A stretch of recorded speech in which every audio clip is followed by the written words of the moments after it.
മുന്നിൽ വലിയ കടൽ, പിന്നിൽ ഭീകരമായ സൈന്യം. രക്ഷപ്പെടാൻ വഴിയൊന്നുമില്ല.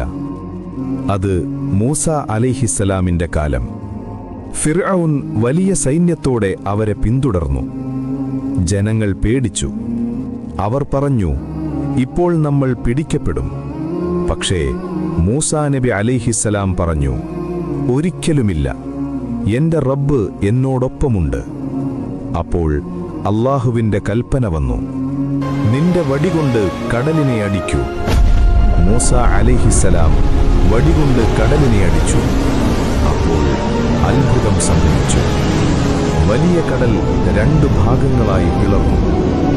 വെള്ളം മലയെപ്പോലെ ഉയർന്നു നിന്നു. മൂസ അലൈഹിസ്സലാമും ജനങ്ങളും സുരക്ഷിതമായി കടൽ കടന്നു. പിന്നീട് ഫിർഔനും അവന്റെ സൈന്യവും കടലിൽ അഹങ്കാരത്തോടെ നടന്നു. അവൻ പറഞ്ഞു, ഞാനാണ് ഇതിനെ പിളർത്തിയവൻ.